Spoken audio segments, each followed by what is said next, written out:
Hello. सत साहेब जी। सत साहेब जय हो बंदी छोड़ की। जय हो बंदी छोड़ की। बंदी छोड़ सदगुरु रामपाल जी भगवान की जय हो। और सुनाओ रेड जी। बस दया है मालिक की। आप बताओ कैसे कैसे चल रहे हैं आपके हालचाल। और जो हमने सुना वो सही है। क्या बोले जी? तुम भी राहुल दास की शिकायत में आ गए क्या? नहीं बोले जी, राहुल दास के शिकायत में क्यों आएंगे हम? हमने तो जो परमात्मा के उसमें प्रमाण देखे, परमात्मा जो कह रहे हैं वो चीज। अच्छा, तो अब नाम शुद्ध करा लिया आपने भगत जी? नहीं, अभी तो कहीं नहीं चलो। तो नाम शुद्ध करवाओगे फिर तो? हाँ जी, फिर तो नाम शुद्ध करवाओगे उस हिसाब से तो फिर। अभी तो कहीं नहीं गए हो जी। अच्छा, एक बात पूछी भगत जी आपसे। हाँ हाँ बिल्कुल। भाई आपने सात संगति में जो इतने तुम हाँ जी। जहाँ जहाँ गए और जो जो देखा अनुभव किया, हाँ जी। तो उसके हिसाब से अगर हम राहुल दास की बात माने, राहुल दास जो प्रमाण दिखा रहे हैं, ध्यान रखना मेरी बात, हाँ जी। तो राहुल दास दिखा के हमें कहाँ बताएंगे कि मैनेजमेंट सही है। हाँ जी। मैनेजमेंट सही है तो मैनेजमेंट द्वारा किए जा रहे प्रत्येक कार्य भी सही होने चाहिए। हाँ जी। तो ये राजनीति भी सही है भगत जी। जो मतलब वो मैं समझ रहा हूँ जो आप कहना चाहते हो कि परमात्मा ने जैसे जो सत्संगों में बोला हुआ है वोट में डालना, जितने भी और मैनेजमेंट ने जो करवाए हैं परमात्मा के आदेश से, उन्होंने यही बोला है कि परमात्मा ने आदेश दिए। नहीं, वही मैं कह रहा हूँ कि भगत जी देखो, परम पिता अपने एक शब्द पे गौर करना, परमात्मा। हाँ जी। परमात्मा कौन होते हैं? परम आत्मा, जिससे ज्यादा कोई श्रेष्ठ ना हो। और परमात्मा निर्विकार होते हैं, निर्मोही होते हैं, है ना, निर्लेपी होते हैं। परमात्मा कभी झूठ नहीं बोलते, परमात्मा कभी दोगले नहीं बोलते। क्यों? परमात्मा एक जीव नहीं है, परमात्मा जो है एक शक्ति है, एक ऐसी शक्ति, नियमों की शक्ति जो स्वयं अपने नियमों में बनी हुई है, अपने नियमों में कभी बदलाव नहीं करती। तो वो परमपिता परमात्मा भगत जी एक जगह कहते हैं कि राजनीति तो बिल्कुल जहर के समान है, और यहाँ राजनीति का आदेश देंगे तो क्या ज्ञान परमात्मा के ज्ञान से मेल खाता है? और जिस आदेश की आप बात कर रहे हैं, कभी उन्होंने आदेश दिया होगा, परमात्मा ने आदेश दिया है, मैनेजमेंट कहता है, तो ये आदेश मौखिक, जैसे उन्होंने वीडियो भेजी है ना। हाँ जी। ये 2 वीडियो आई हैं, ऐसी राजनीति वाली वीडियो दिखाते हैं कभी। हाँ, वीडियो में राजनीति कहते हैं कि हाँ भाई तुम्हें राजनीति करनी है, वोट डालने हैं और तुम्हें धरने देने हैं, तुम्हें सीबीआई जांच करवानी है इनकी और उनकी। कहीं कहा है आज से पहले क्या भगत जी? और 2014 में बरवाला कांड हुआ है ना। हाँ जी। तो क्या 2014 से पहले कभी धरने न हुए थे जंतर मंतर पे? इस पूरी दुनिया में कितने धरने चल रहे हैं, कितनी जांचें चल रही हैं, कितनी बार वोट पड़ते होंगे पूरी दुनिया में, भारत में ही पूरे हर बार वोट पड़ते रहते हैं, कभी इस राज्य में कभी उस राज्य में। पहले से तो कभी परमात्मा ने ना कही कि उस फला पार्टी को समर्थन करो, वहां जाके उसकी जांच करवाओ, उसका ये करो, उसका वो करो, उसका ऐसा करो, कोई आप जो है SC एक्ट में जाओ, ये है, कभी ऐसा नहीं कहा। तो क्या परमात्मा के जाने के बाद जो आदेश हमारे सम्मुख है ही नहीं, क्या उन आदेशों को तुम मानोगे खाली पीले पर्चों को? वो चीज तो भरती है कि परमात्मा के आदेश जो मतलब मैनेजमेंट के थ्रू आ रहे हैं, परमात्मा चलो वहाँ पे कुछ बोलते हो और जो आपकी तरफ से उसमें चेंजिंग कर देते हो, अब वो करते होंगे, वो मैं हो सकता है, ये हम नहीं समझ पा रहे, ऐसा हो सकता है। लेकिन जो पवन भगत जी ने किया है भगतों के साथ में, वो भी उन्होंने ठीक नहीं किया है। अभी आऊंगे तो उसी पॉइंट पे आएंगे। अभी दूसरा पॉइंट और सुनो भगत जी, उसी पॉइंट पे भी आएंगे। अभी उस पॉइंट पे भी आएंगे, पवन भगत जी वाले पे भी आएंगे। अभी और दूसरी बात ये सुनो कि देखो, परमात्मा के बारे में ये बताया गया है कि परमात्मा जो आदेश दे रहे हैं वहाँ से जेल से, हाँ जी, है ना, वो इनमें ये चेंज कर लेते हैं।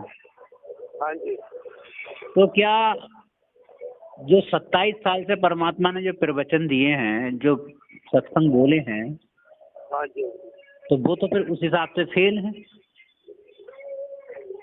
जैसे परमात्मा गीता का उदाहरण देके कहते हैं, करवा लिया। परमात्मा क्या कहते हैं, गीता ये पढ़ाते हैं। हेलो, हाँ जी, हाँ जी, सुन रहा हूँ जी। मैं परमात्मा क्या कहते हैं गीता पढ़ाते वक्त, यदि आप जो है इसे काल को भगवान मानोगे, हाँ जी, अजन्मा और अविनाशी मानोगे, तो गीता के वो अध्याय फेल हो जाते हैं जिसमें ये कहा है 5वें अध्याय के 3 और 4 श्लोक में, दूसरे अध्याय के 10वें और 12वें श्लोक में कि मैं तो मेरा जन्म मृत्यु होता है, मैं अजन्मा नहीं हूँ, मैं अविनाशी नहीं हूँ, तो वो फेल हो जाते हैं। हाँ जी, कहा नहीं परमात्मा ने। जब परमात्मा गीता के काल को ये कह सकते हैं कि जो लोग उसे अजन्मा या अविनाशी मानते हैं, तो फिर उसके गीता के ये अध्याय ये श्लोक फेल हो जाते हैं। ऐसे ही आप मान लो सत्संग में वो परमपिता परमात्मा जो निर्विकारी है, जो हमेशा सत्यवादी है, कि सत्यवादी एक तुम आत्म के आधार, वो परमात्मा एक जगह तो कहें कि भाई ऐसा काम कर लो और दूसरी जगह कहें कि नहीं करो। परमात्मा ने 40,000 फोर्स के सामने, सारी दुनिया के सामने क्या कहा है, राष्ट्रीय समाज सेवा समिति RSS मेरा नहीं है। तो किसने, उसने पत्रकार ने क्या पूछा, अरे महाराज कैसी बात कर रहे हो, वो गुंडे आपके थे, मेरे नहीं थे, राष्ट्रीय समाज सेवा समिति के। क्या आपने तो बनाई है वो समिति? मैंने नहीं बनाई है, वो अपने आप ही बन रहे थे। हाँ, वो राष्ट्रीय समाज समिति अलग है ना भगत जी, वो मैनेजमेंट अलग है। ठीक भगत जी, मैं यही बात आपके मुंह से सुनना चाह रहा था। हाँ जी, मैं ये सुनना चाह रहा था कि ये मैनेजमेंट अलग है। मैनेजमेंट क्या है? इंग्लिश का शब्द है मैनेजमेंट। मैनेजमेंट है प्रबंधकर्ता, यानी कि जो प्रबंध करते हैं वो होते हैं मैनेजमेंट। और प्रबंध करने वाले कौन है मालूम है आपको? प्रबंध करने वाले हैं महेंद्र, बसंत सैनी, बलजीत, राम कुमार ढाका, मंजू, और ये जितने और कोऑर्डिनेटर हैं, स्टेट कोऑर्डिनेटर वगैरह, और उनका दामाद, और ये और जो उनके मतलब और हैं कुंभेदार, सब कुछ हैं, यही मैनेजमेंट में है, क्योंकि ये सारे राष्ट्रीय समाज सेवा समिति के सदस्य हैं और यही सारी देखरेख कर रहे हैं। मैनेजमेंट कोई अलग से नहीं है। तुम सोच रहे हो कि मैनेजमेंट अलग से हो, यही है सब।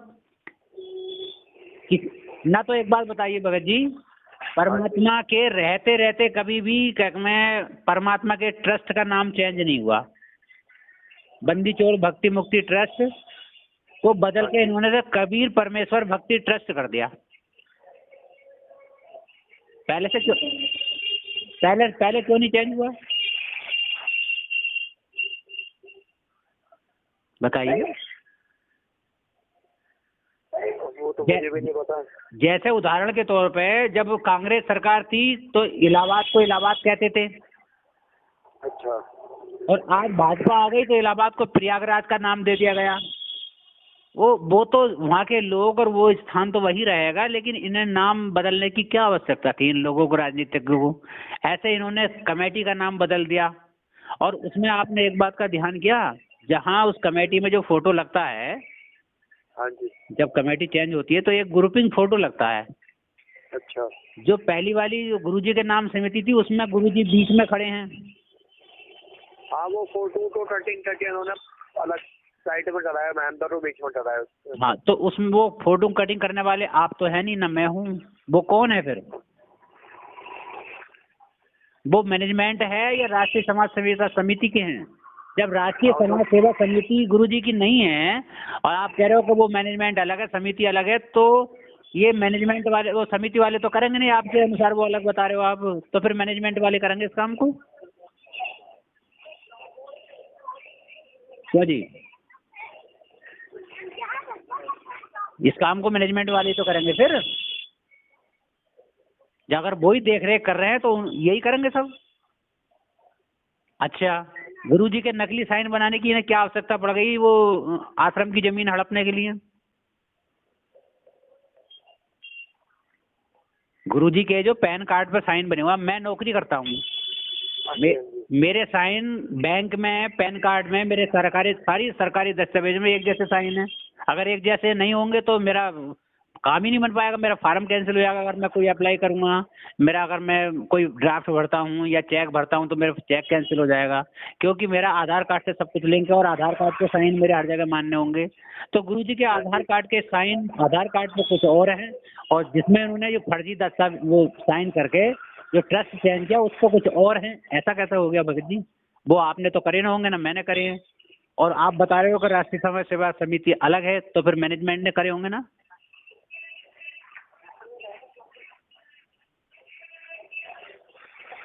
भगत जी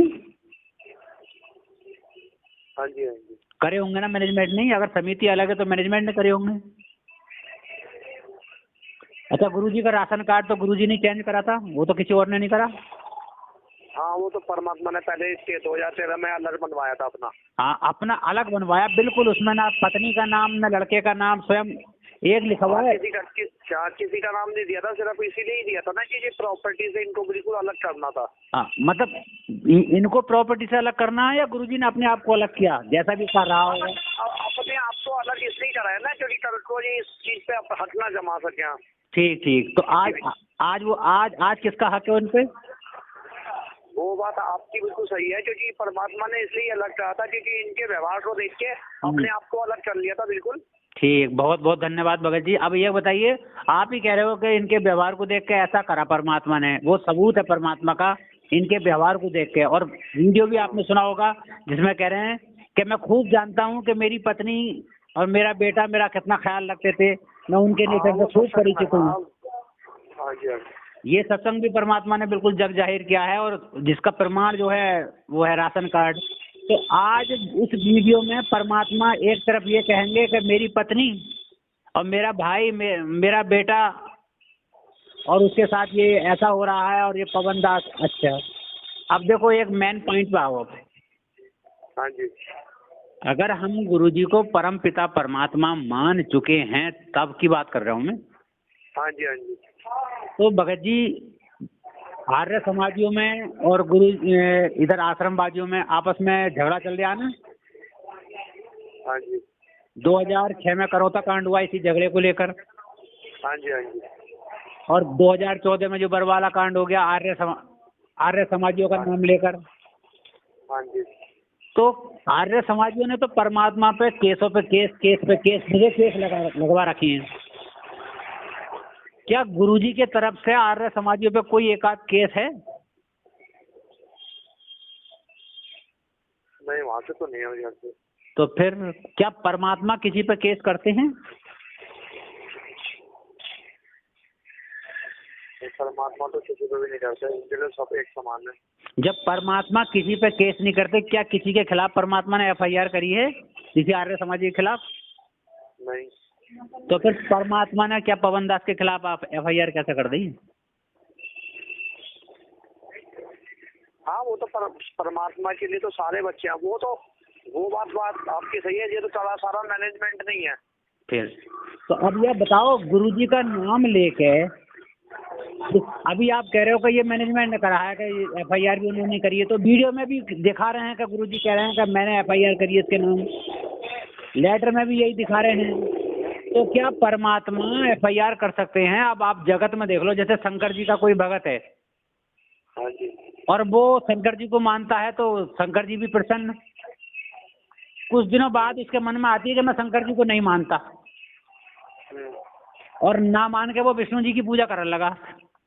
अच्छा, तो क्या शंकर जी उसके खिलाफ FIR कर देंगे?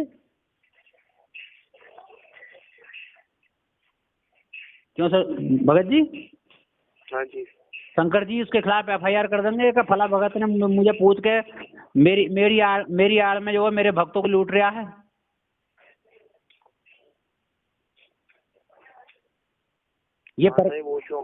तो ये परमात्मा के गुण हो सकते हैं? नहीं तो फिर आप क्या कहना चाहते हो? मैं यही कहना चाहता हूँ कि जो परमात्मा है ना, हाँ जी। वो ना कभी FIR करने सतलोक से यहाँ आया जगत इसने काल के लोक में, हाँ जी। न किसी भगत की आश्रम में एंट्री करने मना करने आया है कि फला भगत की एंट्री आश्रम में बंद कर दो।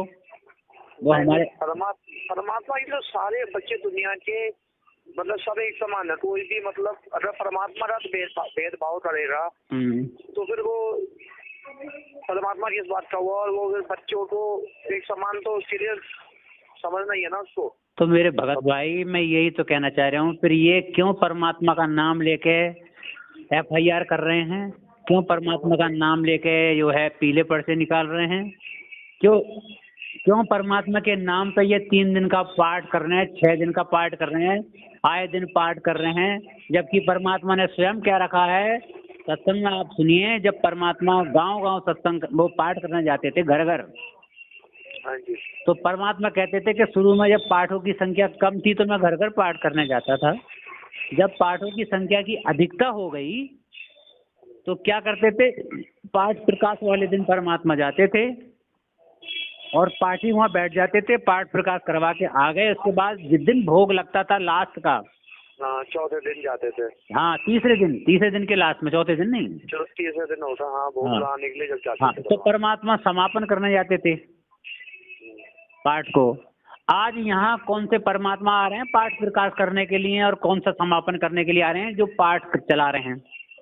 जबकि 2014 में बरवाला कांड हुआ है। 2014 के बाद इन्होंने नहीं देखा, जब इन्होंने देखा कि संजय या वो पवन के साथ संगत इतनी तेजी से क्यों जुड़ रही है, अरे कि भाई ये भोग लगाते हैं, तो उन्होंने भोग देखा भगत जी, ये मैं बता रहा हूँ, ये बिल्कुल रियल बात है। तो इन्होंने देखा कि अरे भोग से जुड़ रही है इनके यहाँ संगत, तो इन्होंने भोग के बजाय पाठ शुरू कर दिया कि इसे डबल फायदा होगा, पाठ के पैसे भी आएंगे और पाठ भी होगा। और उस पवित्र ग्रंथ को पढ़ने ये बैठ गए बिना आदेश के। परमात्मा ने साफ साफ कहा कि गुरु बिन धर्म यज्ञ जो करें और मिथ्या जाओ कभी ना फले।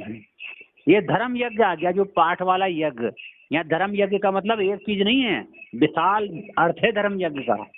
जो पाठ खास करके पाठ है। और देखो भगत जी, रही बात 42 मिनट के भोग की आरती, जो लोग कह रहे हैं ना कि 42 मिनट की भोग की आरती नहीं करनी चाहिए, भगत जी पाठ तो जैसे कोई अनपढ़ भगत है ना, उसे नहीं आती कोई सी भी आरती पढ़नी, ना अन्य देव की आती, ना उसे मंगलाचरण भी याद है, तो क्या वो परमात्मा के आगे भोग बना के अपने घर का जैसे भी उसे बन पाया? और वो परमात्मा को कह के है परमात्मा ये आप मतलब विचार करो मुल्दास का, तो क्या वो भोग न लगाएंगे मालिक?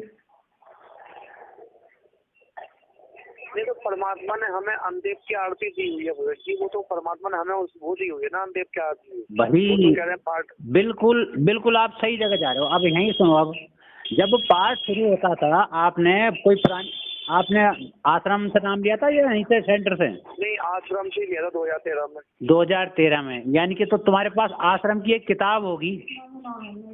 हाँ वो हो जी रखी हुई पुरानी में। हाँ तो मेरे पास है 2011 वाली किताब है, पुरानी वाली, भक्ति बोध। उसमें देखो साफ साफ लिखा हुआ है, जब जहाँ भोग की आरती लिखी हुई है, हाँ जी, तो उसमें जब पाठ प्रकाश पहला शुरुआत होती थी पाठ प्रकाश के पहले दिन की, तो पहले दिन क्या कहते हैं कि पहले दिन का भोग जो है गुरुदेव का अंग पूर्ण होने के बाद भोग वितरित कर देना चाहिए, यानी कि भोग बना। तो भगत जी अगर पाठ का भोग है तो अभी तो पाठ शुरुआत हुआ है, तो भोग तो उस दिन भी लगा। दूसरा दिन का, अब दूसरे दिन की बात बताता हूँ। दूसरे दिन परमात्मा ने क्या लिखा है उसमें किताब में कि मध्य का भोग जो है अन्न देव की छोटी और बड़ी आरती पूर्ण होने के बाद भोग वितरित करना चाहिए। तो यानी कि अन्न देव की छोटी और बड़ी आरती से भी भोग लग जाता है। हाँ जी, यानी कि गुरुदेव के अंग से भी भोग लगा, हाँ जी, अन्न देव की छोटी और बड़ी आरती से भी भोग लगा, और तीसरे दिन परमात्मा कहते हैं कि पूर्ण भोग यानी कंप्लीट भोग लगता है तीसरे दिन।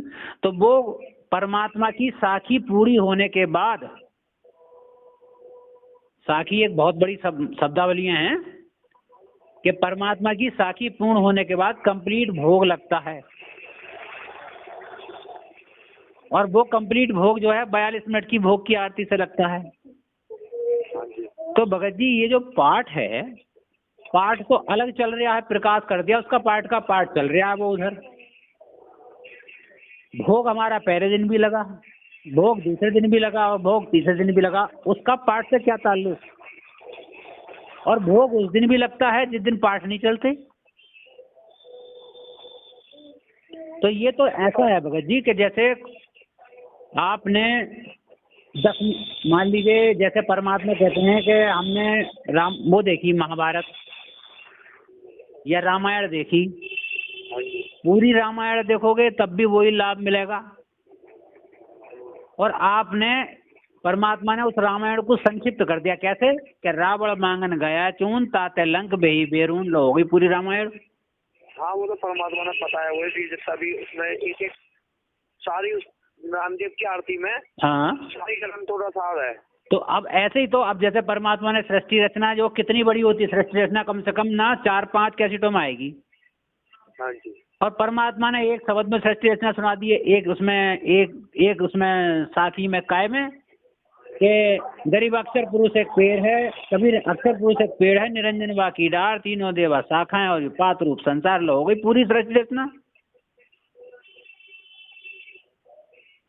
तो ऐसे ही अन्य देव की आरती से चाहे भोग लगा दो, चाहे आप गुरुदेव के अंग से भोग लगा दो, चाहे आप 42 मिनट की आरती से भोग लगा दो, या खाली आप परमात्मा का नाम लेके कह दो कि परमात्मा बस ये दास ने जैसा भी आपने अर्पण करा है, जैसा भी आपने दास को उपलब्ध कराया, परमात्मा इसका भोग लगाने की कृपा करें, बस।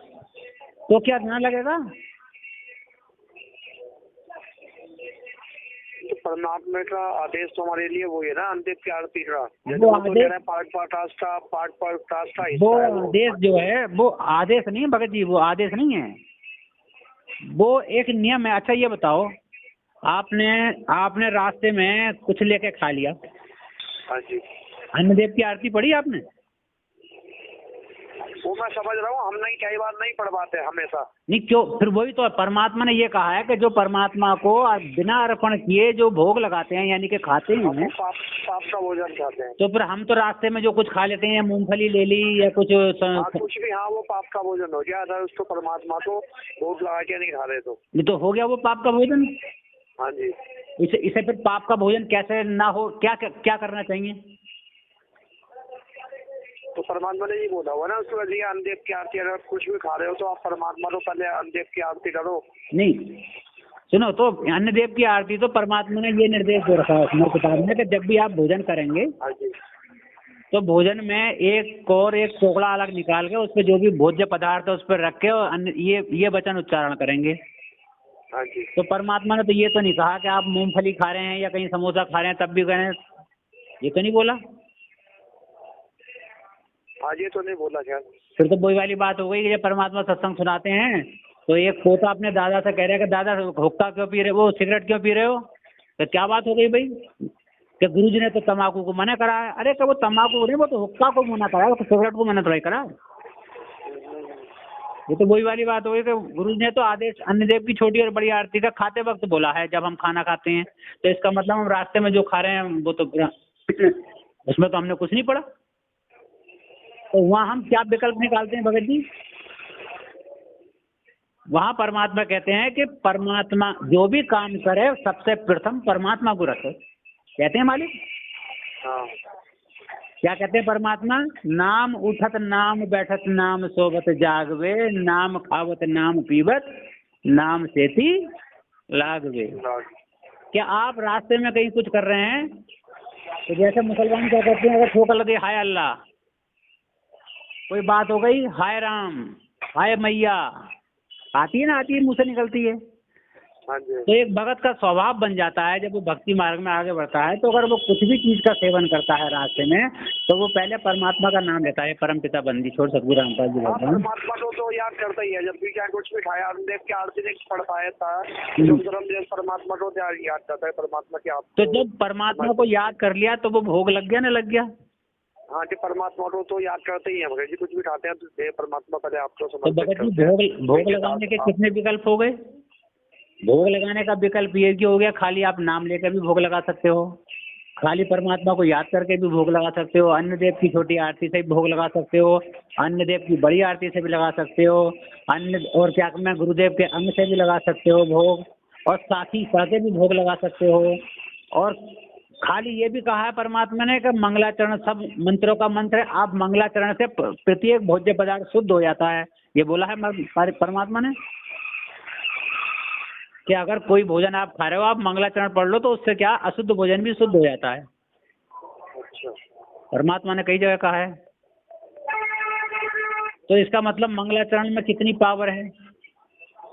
हाँ जी। और रही बात ये कि आज लगा साहिब को भोग दीन के टुकड़े पानी का, ये महिमात्मक शब्द हैं जिसमें परमात्मा ने एक पूरी शब्दावली बना रखी है, जो साखी शब्द रमैनी है ना, परमात्मा के 3 ग्रंथ हैं, साखी शब्द रमैनी, जो परमात्मा जब कबीर साहब रूप में आए थे तो साखी शब्द रमैनी ये 3 ग्रंथ है, उसमें एक शब्द में सब शब्द ही शब्द हैं।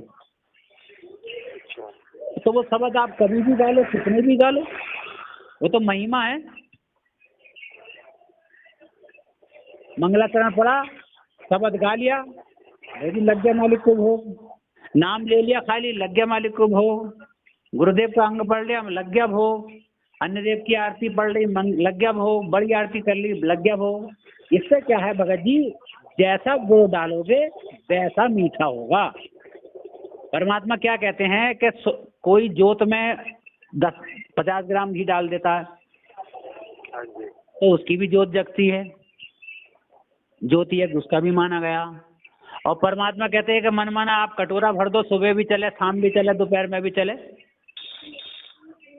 ये भी कहा परमात्मा ने।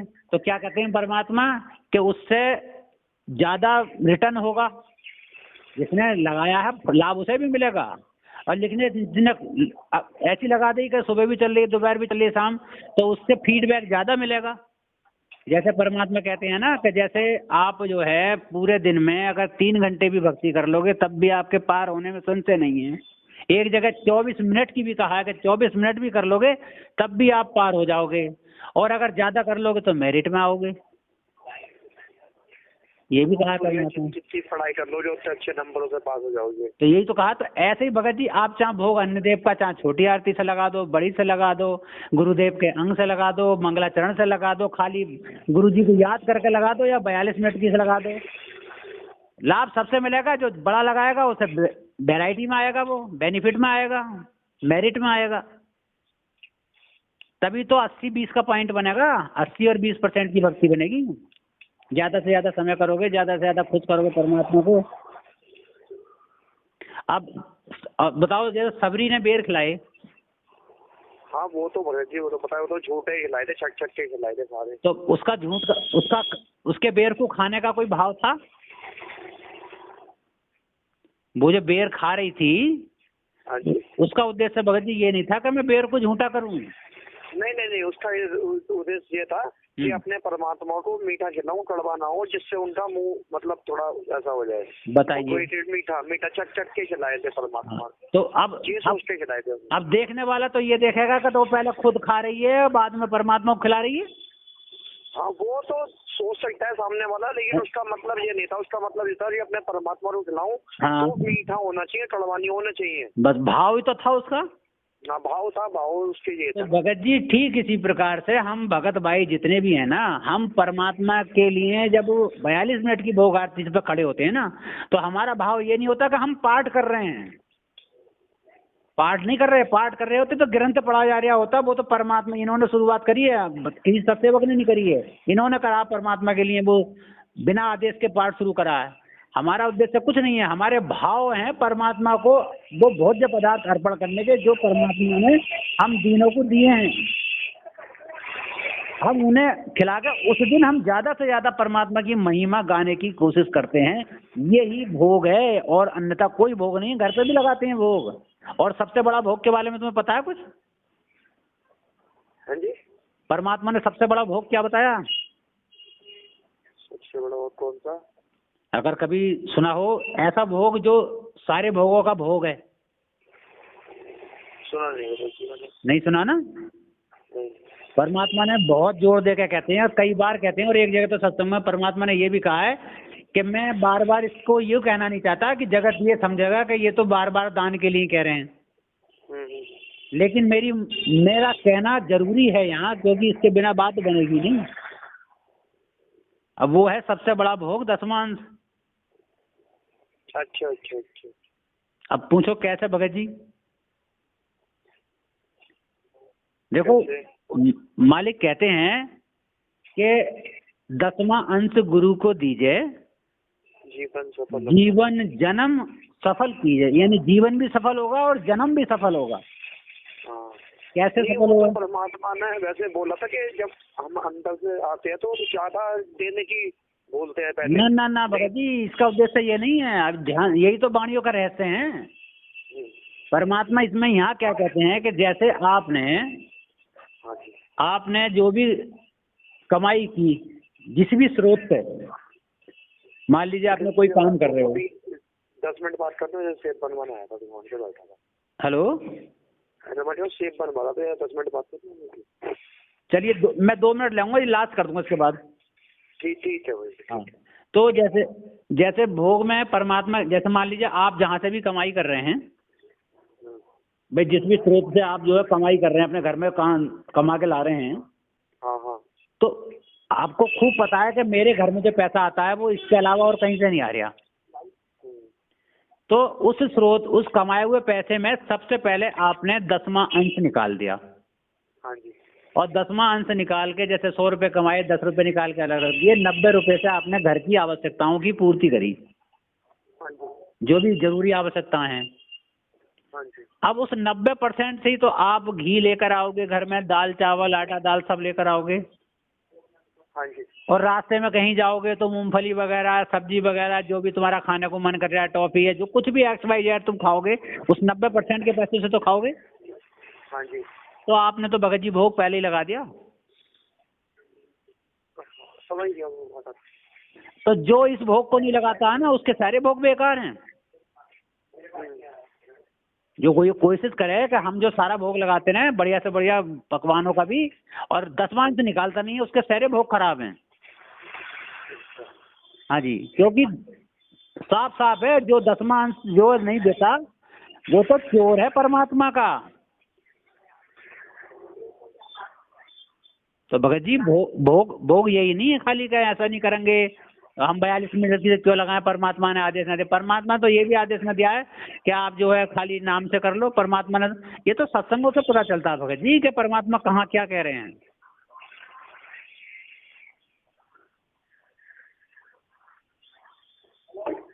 तो भ्रमित होने की जरूरत नहीं है। बड़े अच्छे उस मौके से आए थे निकल के, और फिर वहीं जाने की कोशिश कर रहे हो।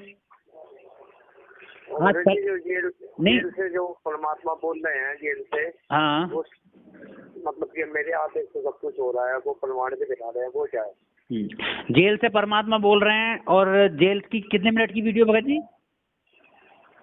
अरे बेटा देखिए, वो दिखा तो रहे थे उसमें, ऑडियो में ही दिखा रहे हैं कि नहीं, 4-5 मिनट की वीडियो है, 2-3 मिनट की है।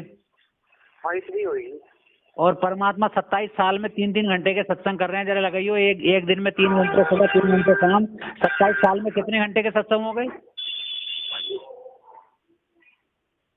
उनमें गलत बोलेंगे क्या? और वो सत्संग जो है सबके सामने के हैं, वो तो छुपके नहीं हुए हैं, वो जेल में जाके नहीं हुए हैं, वो तो सारी पब्लिक के सामने हैं। वो किसी के दबाव में भी नहीं है। और जेल में तो दबाव भी हो सकता है भाई, जेल में तो दबाव भी हो सकता है। आपने एक बार और सुना होगा परमात्मा के मुख कमल से कि एक बार परमात्मा सत्संग करके आ रहे थे, कि वो पाठ करके आ रहे थे किसी भगत के घर से, रास्ते में कुछ जगत वालों ने परमात्मा को रोक लिया और उठक बैठक लगवाई थी। हाँ, पता है। तो वो तो जगत, एक परमात्मा एक जीव की भूमिका करते हुए उठक बैठक भी लगाई, तो क्या जेल में उनसे कुछ नहीं बुलवाया जा सकता? निर्णय कौन करेगा कि सही है या गलत है? निर्णय तो ज्ञान से करेंगे हम। जो परमात्मा ने हमें पढ़ाई है 27 सालों से, उसी ज्ञान से तो निर्णय करेंगे कि परमात्मा ये क्या बोल रहे हैं। भाई जेल में तो कुछ भी बुलवाया जा सकता है। अगर अभी आपको जेल में पकड़ के ले जावे, आपने जुर्म नहीं करा और आपको मार मार के कह दिया कि भाई बता कि हाँ मैंने करा है, तो बाहर वाले क्या सोचेंगे, यार ये तो खुद कबूल कर रहा है कभी इनने करा है, जिसका मतलब बात सही है। बाहर वालों को क्या पता। परमात्मा को जो है आश्रम में बंदी बना के रखा है इन लोगों ने। परमात्मा ने स्वयं कहा कि मुझे भी रोक रखा था। मैं तो जाना चाहता था तारीख में, मुझे भी रोक रखा था। तो रोकने वाला कौन था, तुम या मैं या मैनेजमेंट? हाँ जी। मैनेजमेंट नहीं तो रोक रखा। हाँ। तो फिर आज मैनेजमेंट उल्टा नहीं करवा सकता? आज भी करवा सकता है। तो समझेगा कौन? भगत जी, कोयल के अंडों को कौवा अपने घोंसले में ले आता है। कोयल अपने अंडों को निकलवाने के लिए अपने बच्चों को कौवे के घोंसले में रख देती है। तो कौवा उन बच्चों को भी में उन अंडों को भी सहता है अपने अंडों के साथ साथ। और समय आने पे कोयल जो है आवाज लगाती है। कोयल के बच्चे अपने पिता की आवाज, अपनी माँ की आवाज पहचान लेते हैं और उसकी तरफ उड़ कर चले जाते हैं। क्या तुमने अपने पिताजी की आवाज पहचानी 27 साल से, जो काक में पता पिताजी ने तुम्हें सिखाई थी? हाँ जी, हाँ जी। क्या आज पिताजी हमारी ऐसी बात बोल सकते हैं जो पहले से कभी ना सिखाई हो? नहीं, वो चीजें तो मुझे की आई थी। ये जो ज्ञान विरुद्ध बातें हैं, वो चीज कैसे हो सकते हैं। तो वही सोचा मैं, क्या परमात्मा परीक्षा ले रहे हो हमारी? नहीं भाई, अब आपने देखो वो उदाहरण सुना है कि एक संत अपने भक्तों से कह रहा था कि गुरुजी की तरफ को अगर हाथ भी बढ़ा दिया तो भक्ति नष्ट हो गई, और गुरुजी का आदेश ना मानो तो काक में आप भगत नहीं रहे, है नहीं। गुरुजी का आदेश मानना चाहिए। और ये बात बता रहे हो, तुरंत आदेश देवे सामने कि आप सब जने उठो, मेरे सिर में 5 जूते मारो। तो वो तो सामने के सामने आदेश दे रहे। तो बताओ, तो हमें निर्णय किससे करा? हमने विवेक पे या आदेश से? हाँ जी। अगर हम आदेश से करते तो गुरुजी के तो फिर तो जूते मारने शुरू कर देते। हाँ जी। और विवेक से सोचा तो क्या करा कि गुरुजी का आदेश भी मान्य हो जावे और अपने सिर में मारे जूते। आदेश की भी अवहेलना नहीं हुई और बात भी। तो हम क्या करेंगे? हम गुरुजी ये नहीं कहते कि गुरुजी की वीडियो नहीं है, हम अवहेलना नहीं कर रहे, लेकिन हम क्या कह रहे हैं कि हम ज्ञान से परमात्मा को मानेंगे कि परमात्मा ने ऐसा कहा है। सत्संगों में तो हमें ऐसे पढ़ाया है।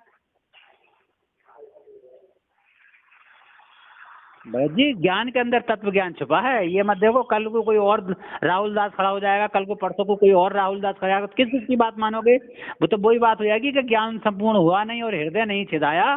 भैया देखा देखी भक्ति का रंग नहीं ठहराया।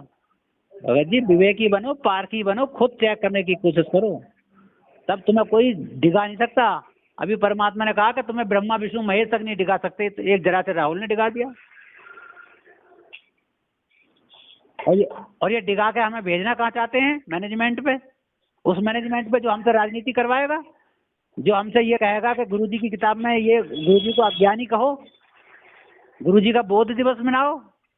गुरुजी परमात्मा होते हुए भी परमात्मा की जगह उस कैक में क्या में तस्वीर जो उसकी, ये कबीर साहब नाम से तस्वीर है कबीर जी की, जो नकली कबीर साहब हैं, एक काल्पनिक चित्र हैं, बने हुए हैं, हाथ से बनाए किसी ने, उनको पूर्ण ब्रह्म और गुरुजी को महाराज बोलो।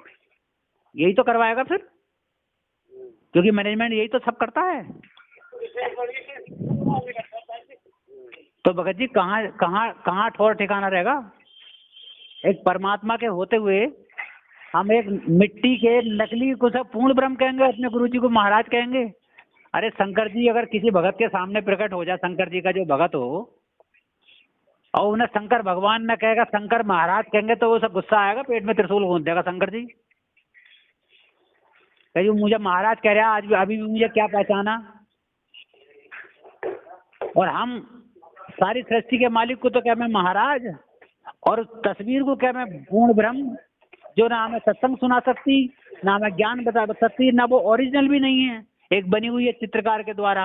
ना जाने कितने अलग अलग स्वरूप में बनी हुई है, किसी पे मोर पंख लगा हुआ है, किसी पे तिलक लगा हुआ है, किसी पे दाढ़ी मूंछ लगी है, किसी पे नहीं लगी हुई। किस किस को मानोगे कबीर साहब?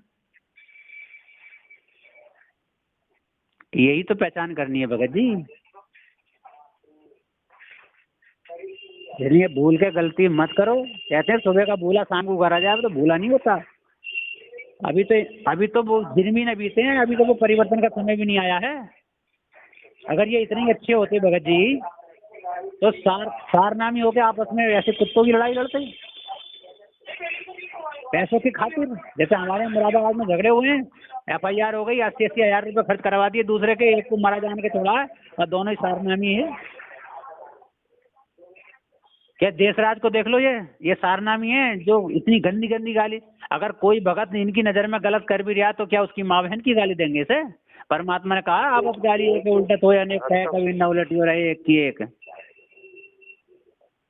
वो तो भगत का स्वभाव ही नहीं होना चाहिए। तो फिर अरे एक इसे सुल्तान अदम को जरा सा ये मन में लाने पे, आज मैं राजा होता तो तुझे ऐसा कर देता, मन में लाया, मुंह तो बोला भी ना, तो उसे नाम ना दिया, और इन्हें सारनाम है और ये गंदी गंदी गाली दे रहे हैं। ये सतलोक चले जाएंगे। तुम दिल्ली में देख लो, तुम्हारे घर की बात है, परमात्मा ये तस्वीर जो थी मालिक की तस्वीर को लगी हुई थी वहां पे, हाँ जी। और जोत परमात्मा की जगह रही थी। वो जोत में किसी की तस्वीर नहीं थी, जोत तो परमात्मा के नाम से थी।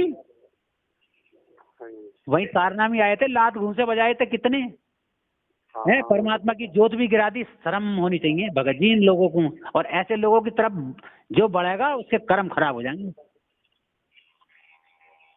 बताओ, इनका व्यवहार, एक भगत का व्यवहार ऐसा है। मैं तो भगत जी सुन के बड़ा हैरान हो गया कि प्रदीप भगत जी जो अभी तक सत्संग में लगे हुए थे, साथ संगति में आते थे, और वो इनकी मान गए एक वीडियो देख के। अरे परमात्मा, अभी तो समय भी नहीं आया है, परीक्षा में फेल हो गए, अभी तो त्रिकुटी भी ना है, दिल्ली में फेल हो गए। परमात्मा क्या कहते हैं कि जब त्रिकुटी पे जाओगे तो इस दास के रूप में परमात्मा मिलेंगे, कहते हैं। और आपने एक तरफ परमात्मा खड़े होंगे और एक तरफ ये दास खड़ा होगा। अब भगत जी जो परमात्मा को दो मानेंगे उसे तो मिलेंगे हो दो। एक तरफ तो परमात्मा के रूप, जो कबीर साहब के रूप में, जो फोटो वाले के रूप में, और एक गुरुजी के रूप में। वहां तो मिलेंगे दो, जो दो मान रहे, आप मैनेजमेंट वाले सब दो मान रहे हैं, उन्हें मिलेंगे त्रिकुटी पे दो।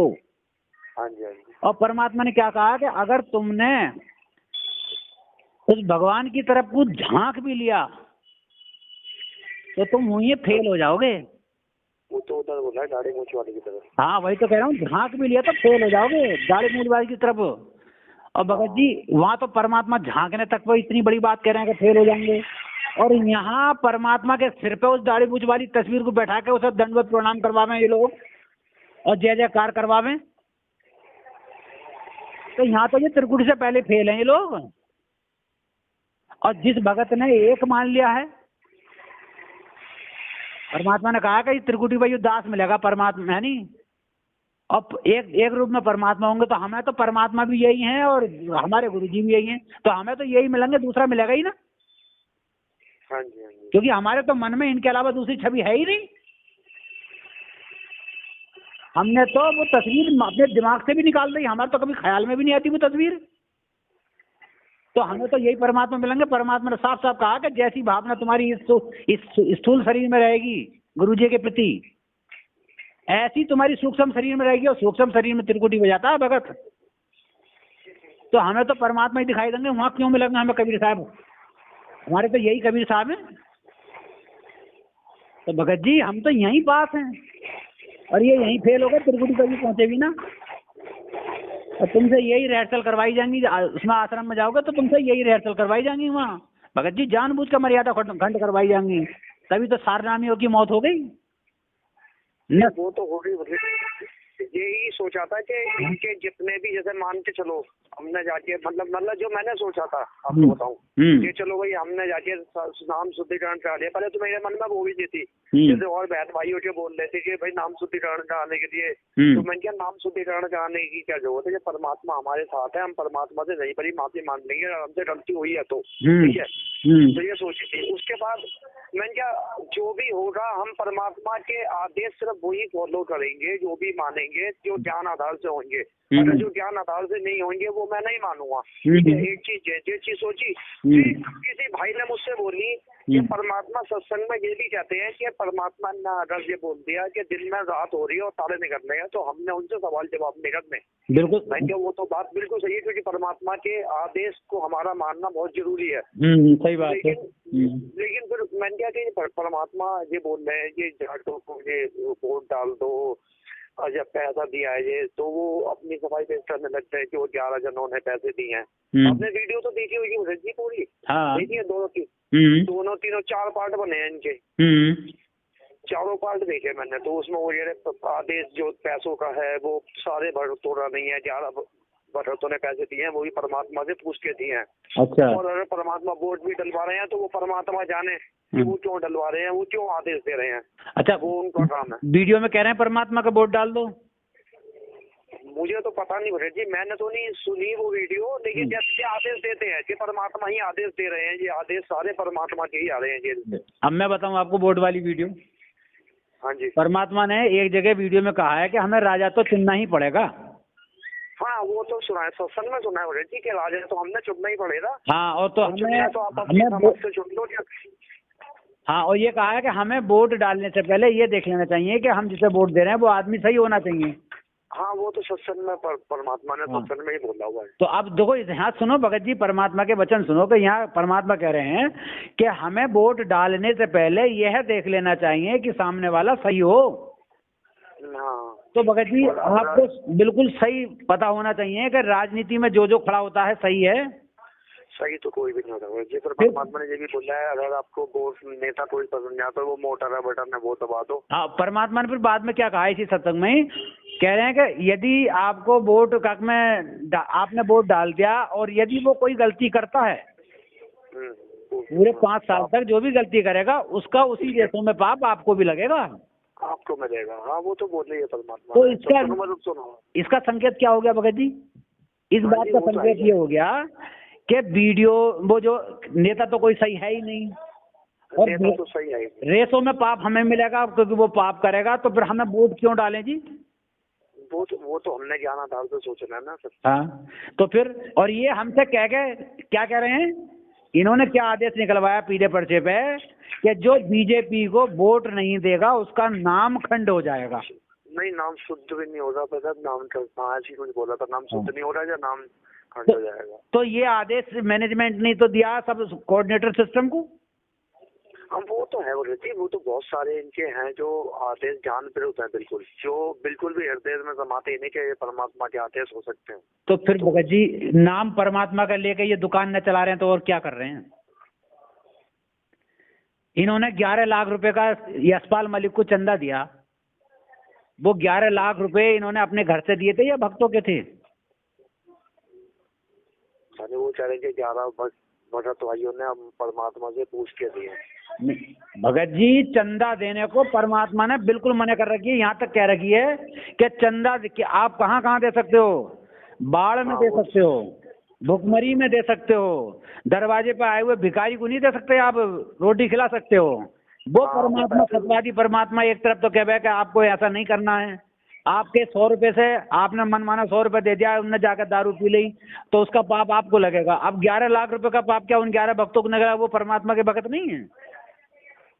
परमात्मा से एक बार किसी भगत ने कही कि परमात्मा क्या मैं प्रधानी में खड़ा हो जाऊं? नहीं, वो उसका था पंचायती के। हाँ, मतलब खड़ा हो जाऊं तो उसने तो गुरुजी क्या बोले थे, गुरुजी ने डांट के भगाया कि भाग ले यहाँ से। हाँ, क्या कुआं में आके पड़ गया, क्या तूने मुझसे पूछ कैसे लिया? हाँ, तो बताओ ये बात परमात्मा कहते कि तैने इतनी बात मुझसे पूछ कैसे ली, और क्या पूछ कैसे लिया तूने मुझसे? तो फिर आप ये बात मानते हो कि इन 11 भक्तों ने परमात्मा से ये बात पूछ ली, अब भी वो लौट के कहेंगे कि हाँ दे दो? यही तो भगत जी ज्ञान आधार है। ये परमात्मा को बदनाम करने के अलावा दूसरा काम नहीं है। उस मालिक को बदनाम किया रहा है इन निकम्मों के उससे आड़ में कि हाँ परमात्मा ने कही है। और सरेआम आपने एक वीडियो देखी जिसमें महेंद्र साहब कह रहा है कि मैं परमात्मा के आदेश में चेंजमेंट कर सकता हूँ। सुनिए बताओ, वो परमात्मा से भी बड़ा हो गया जो परमात्मा के आदेश को बदले। तो वही तो ये कर रहे हैं। जैसे मान के चलो परमात्मा ने कुछ आदेश दिया किसी चीज का, इसे अपनी तरफ से तोड़ मरोड़ के संगत में वायरल कर देंगे। तो भगत जी इसकी दोषी संगत ना बनेगी? हाँ तो वो तो ये करते ही होंगे जी। परमात्मा को बोला, क्या है परमात्मा तो अंतर्यामी है, परमात्मा सब कुछ जानते हैं। फिर इन्होंने परमात्मा को बोला कि परमात्मा हमको ऐसे मतलब ये करना है, तो उन्होंने बोला करवा लो। अब ये संगत में उसको अपने हिसाब से पेश कर देते हैं, परमात्मा ने आदेश दे दिया। ये बात एक बार महेंद्र ने गुरुजी से कही थी, पता है? बरबाला आश्रम में गुरुजी से कही थी कि गुरुजी मुझे भी काक में गुरुपद वो दे दो, गुरुपद की आज्ञा। अच्छा। परमात्मा ने सत्संग में ही बोला तो परमात्मा ने सर डांटा। अच्छा। कि ढंग से भक्ति कर ले। तो ये निकम्मा फिर भी नहीं माना महेंद्र। इनने बरवाला आश्रम में अलग से शंका समाधान का एक ऑफिस बना लिया अपना गेट पे ही। हाँ पता है, बना हुआ था। और ऊंचे से चबूतरे पे बैठता था, ऊंचे से सिंहासन पे। अच्छा, उसके अंदर? हाँ मैं खुद भी गया उसमें एक बार। अच्छा। और भगत जो है वैसे चूतर के बल बैठ के और खिसकते थे आगे को। अच्छा। हाँ इससे लाइन में जाके और कहते थे भगत जी ये गलती हो गई हमसे, ऐसा हो गया, तो ये समाधान बताता था। अच्छा, सबका समाधान कर रहा था। हाँ तो ये तो पहले से गुरु बना बैठा है, अपने आप को गुरु मान बैठा है इनने। और एक बात बताऊं, गुरुजी केवल कोर्ट की अवमानना जो इन्होंने कराई थी उसके केस में जेल गए थे, और इनके बदौलत एक बार गुरुजी पंचकूला भी चले गए थे कोर्ट में जाने के लिए। वो रास्ते में से मेरे को ला लीजिए। हाँ तो भैया वो कौन थे? राष्ट्रीय समाज सेवा समिति के आदमी थे या मैनेजमेंट थे, या मैं था या आप थे? ये राहुल था उस टाइम।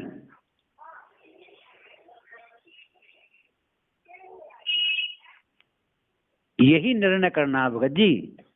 हमें सिर्फ एक पॉइंट देख लेना है, तो सिर्फ एक पॉइंट कि ये लोग गलत हैं, गलत हैं, गलत हैं, हमें इनकी संगत नहीं करनी, नहीं करनी, नहीं करनी, कोई कितना भी कुछ कह दे।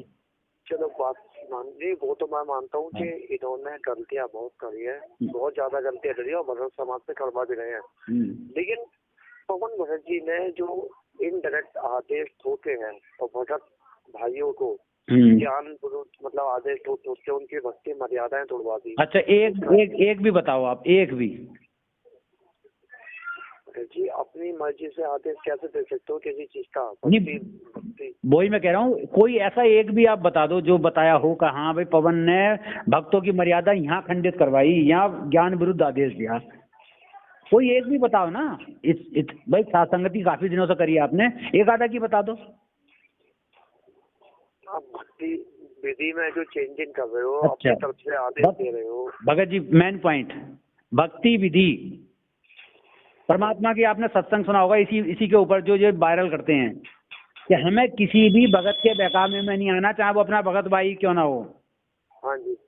अगर वो कहता है कि भक्ति ऐसे करनी चाहिए, भक्ति ऐसे करनी चाहिए, तो हमें अपनी भक्ति विधि में चेंजिंग नहीं करनी है। आप जानते हो भक्ति विधि किसे कहते हैं? जो हम तीनों टाइम जो अपना ना यही तो अंतर है भगत जी, तभी तो मैं कहता हूँ सुनते क्या हो आप। इसी सत्संग को दोबारा सुनियो। परमात्मा लास्ट में इसी भक्ति विधि का खुलासा करते हैं कि हमें मंत्रों में चेंजिंग नहीं करनी है किसी भी प्रकार की। भक्ति विधि का मतलब है भगत जी मंत्र, और ये जो हम करते हैं ना संध्या आरती, ये नित्य नियम, ये साधना है, ये भक्ति विधि नहीं है। हम ये साधना करते हैं, और वो जो भक्ति की विधि यानी मंत्र की विधि है, मंत्र की तो हम भक्ति करते हैं, परमपिता परमात्मा की मंत्र के माध्यम से तो भक्ति करते हैं। ये तो साधना है, अपने आप को साध रहे हैं। परमात्मा ने तो यहाँ तक भी कह रखा है एक जगह कि आपके ये प्रथम नाम दूसरे नाम ये भी काक में इस काल लोक तक की साधना है, काल लोक तक की भक्ति है। जब तक आपको सार नाम और सार शब्द न मिलेगा आप ना पहुंच पाओगे। ये बात सही है। तो ये जो है ना भक्ति विधि का मतलब मंत्रों में चेंजिंग हमें किसी की नहीं माननी है। कोई खां भी हो, किसी भी प्रकार का, हमारा सगा भाई हो, सगा बेटा हो, सगी पत्नी हो, सगा बाप हो, अगर वो भी कहता है कि मंत्र गुरुजी ऐसे नहीं, गुरुजी मंत्र ऐसा बताते हैं, ऐसा ना तू ऐसे कर, वो नहीं करना। और अंत में फिर ये भी कहते हैं कि अगर कोई भगत भाई गुरुजी से प्राप्त ज्ञान को अगर बताता है तो सुनो, गदगद हो जाओ, और ये सोचो तो इस भगत भाई को परमात्मा ने कितना अच्छा ज्ञान दिया है, अमल करना चाहिए। ये भी तो कह रहे हैं भगत जी। भक्ति विधि का मतलब है हमें अपने मंत्रों में चेंजिंग नहीं करनी है किसी भी प्रकार की, वो है हमारी भक्ति विधि। और बाकी ये तो सब दे ही रखे हैं, नित्य नियम हमारा टाइमिंग है ही दिया हुआ, किताब में साफ लिख रहा है, इसमें क्या चेंजिंग है। और रही बात इसमें ये जो शब्द जो चेंजिंग हो रहे हैं, नित्य नियम में जो चेंजिंग हुआ है, संध्या आरती में चेंज हुआ है नहीं, ये जो चेंज हुआ भगत जी ये ज्ञान के आधार से है। जैसे अभी एक जगह मैं अभी बताऊंगा आपको, जो अभी इसमें बवाल हुआ है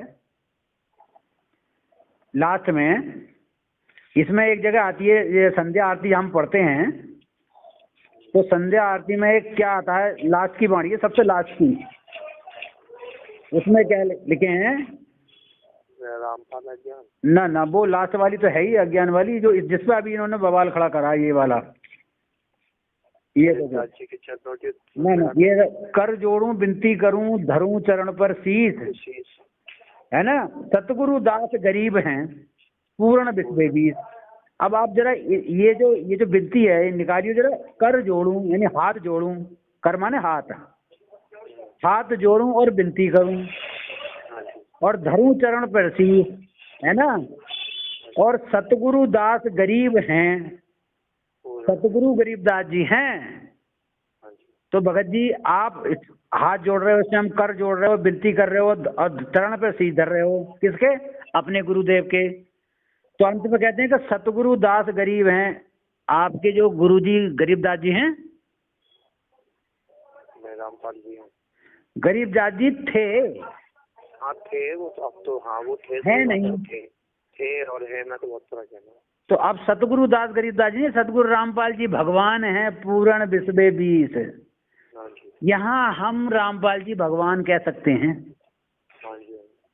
क्यों, हम परमपिता परमात्मा वर्तमान वाले की भक्ति कर रहे हैं, जो परमात्मा पहले लीला कर चुके हैं उनकी नहीं, उनका तो नाम पर्याप्त है, तो वो उनका नाम मिटाया नहीं जा सकता, वो आए थे परमात्मा उस टाइम।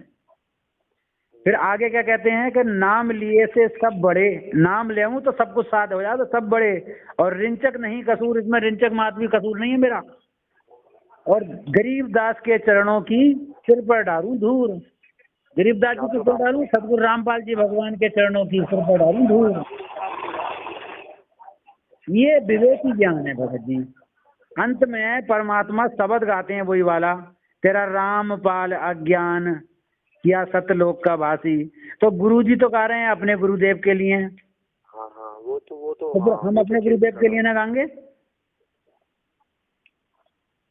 तेरा पवन दास अज्ञान या तुम्हारा प्रदीप दास अज्ञान करियो सत्यलोक का वासी। परमात्मा तो अज्ञानी कैसे बोल सकते हैं, वो तो बोल ही नहीं सकते। तो भगत जी ये जो चेंजमेंट है, ये जो चेंज करा है, ये ज्ञान के आधार से है। मैनेजमेंट वाला तो कोई ना बोलता ऐसे, वो तो सब ऐसे ही बोले तेरा रामपाल अज्ञान करियो सत्यलोक का वासी। तो इसी मैनेजमेंट की शरण में जाने की तैयारी में है।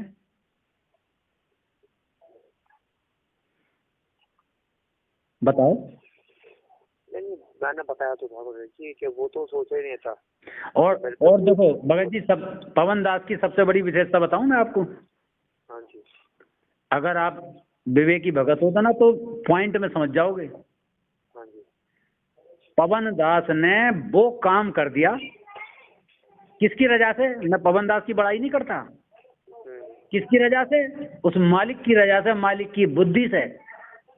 परमात्मा ने ये कहा कि हम जिसकी भी भगत की कभी कोई बात करें तो हम परमात्मा को सबसे पहले आगे रखें, जो भी काम करें, जो भी खाएं, जिसका भी जिक्र करें, जिसको अगर किसी से मंत्र याद नहीं, जैसा परमात्मा ने कहा कि कोई सतनाम का मंत्र भूल गया और पुराने भगत से पूछ रहा है तो उस भगत को बताना चाहिए, लेकिन कैसे कि भाई तुझे याद कैसे रही नहीं रही भाई, गुरुजी तो ऐसे बताते हैं इसे। हाँ वो तो ऐसे ही बताया था। हाँ तो हमें अगर हमने ये भी कह देना कि ऐसा कर ले तो गड़बड़ हो जाएगी। नहीं हाँ वो तो बताया कि हमने ये बोलना नहीं है, आदेश हो गया वो। हाँ तो ऐसे ही जिस भी भगत की तुम अगर कोई बात अच्छी लग रही है ना तुम्हें किसी भगत की, तो उस भगत की जब भी तुम चर्चा करो तो कहेंगे कि इस भगत को परमात्मा ने ऐसा ज्ञान दिया। तो जैसे परमात्मा की दया से उस भगत ने ये बातें करी, जैसे पवन दास की जो बात है कही जा रही है, पवन दास ने जो बात करी है मालिक की दया से। भगत जी हम गुरुजी को केवल गुरुजी मानते थे और इस तस्वीर को मानते थे हम पूर्ण परमात्मा, जो कबीर साहब की जो दाढ़ी मूछ वाली तस्वीर है। हाँ, वो वो तो बात बिल्कुल सही है भगत जी, वो पवन दास की साथ संगति में रह के परमात्मा के सत्संग को समझने का मौका मिल गया, जिसे हम नहीं समझ पाए। वो मेहर करी परमात्मा ने पवन दास पे, और काक में उस फिर हमें भी मौका मिला, मालिक ने हमारे भी काक में भाव खोल दिए, हम उस परमात्मा को परमात्मा जान पाए। आज हमें स्वयं परमात्मा के अलावा दूसरी चीजें दिखाई देती, जैसे अर्जुन को चिड़िया की शरीर दिखाई नहीं देता, चिड़िया की आंख दिखाई देती थी, जैसे घोड़े को रोड दिखाई देती है, साइड वाले दिखाई नहीं देते, उसकी आंखों पर पट्टा बांध दिया जाता है। ठीक उसी प्रकार से पवन दास की साथ संगति करने के बाद साधुओं की संगति है। पवन दास कोई वो नहीं है, पवन दास भी एक साधु है, जैसे हम सब साधु हैं, संत हैं। तो साथ संगति से हमें यूं बात मिल गई कि हमें परमात्मा का साक्षात्कार हो गया, तो यू ही परम पिता परमात्मा है। अब हम गलती नहीं कर सकते भगत जी त्रिकुटी वाली,